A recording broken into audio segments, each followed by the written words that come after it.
the fact that this continues to happen year after year after year and nothing really ever seems to be done is continuing to surprise me. Like, we make progress everywhere else, and there's this horrible, horrible problem that is a very difficult problem to solve that no one really wants to deal with.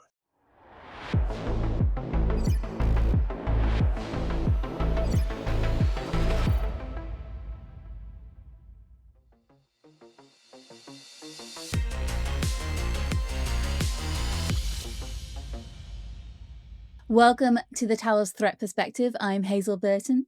Now, today we're taking a look at what 2025 threw at defenders. And to help me make sense of that, I asked someone whose team spends a good chunk of their time analyzing threats up close, which means he has some strong opinions on what actually mattered this year. That someone is Nick Biasini, Talos's head of outreach. I started by asking Nick what was the one attacker trend that his team saw over and over again this year. So the biggest thing for me is probably the attention on the edge. We're seeing just everyone really, really start to focus attention on how can I take advantage of or escape detection on the edge, whether it's criminal groups, state sponsored groups.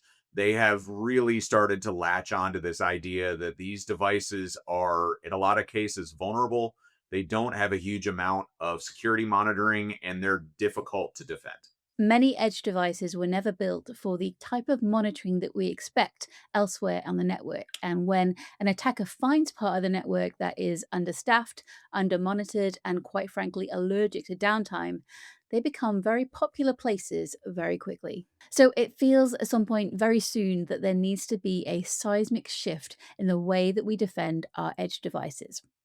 Now, the next question I asked Nick was what was the least surprising thing that he saw in 2025? That we're still terrible at patching. It's kind of related to the edge thing. So a lot of the issues that we're seeing with the edge is these devices are not getting updated. So we did a really good job at learning how to patch the operating system. Like, we've made huge, huge strides in that space over the last decade. And now we're getting destroyed on the edge because nobody patches edge devices. Nobody wants to take downtime. And that is one of the biggest concerns that I have, although it is not surprising because nobody likes to patch. When I asked Nick what did surprise him about 2025, he shifted to a very different part of the threat landscape, one where progress has been far slower than anyone could hope: mercenary spyware. So we see a lot of discussion about this, but we continue to see just a lack of movement in any measurable way to help prevent these types of things from happening going forward. So the fact that this continues to happen year after year after year and nothing really ever seems to be done is continuing to surprise me. Like, we make progress everywhere else, and there's this horrible, horrible problem that is a very difficult problem to solve that no one really wants to deal with. And that creates a situation where the victims of spyware may well be left behind to deal with it themselves. And these may well be people who are already in dangerous situations, whether they are human rights advocates, journalists, dissidents, activists, lawyers. We need to be better about data sharing. We are terrible about data sharing about this particular landscape. No one shares, no one has any idea. Samples are guarded tighter than like top secret data at this point. It's so ridiculously difficult. And was as with all of these threats, the way that you really make an impact is by shining a light on them. We focus on the exploits. We don't ever talk about the actual mercenary spyware that runs on these devices. The more light we shed on that, the more ability we can do to detect it, the better the protections are going to be. And a lot of these people, like, these are the people that are the most vulnerable to these types of attacks. So they're the ones that need the help the most. Mercenary spyware sits in that uncomfortable corner of security. It's high stakes, low visibility, and slow to change. Nick's written on the Talos blog a few times about mercenary spyware, so if you are interested in this space, check out the links in the description of this video.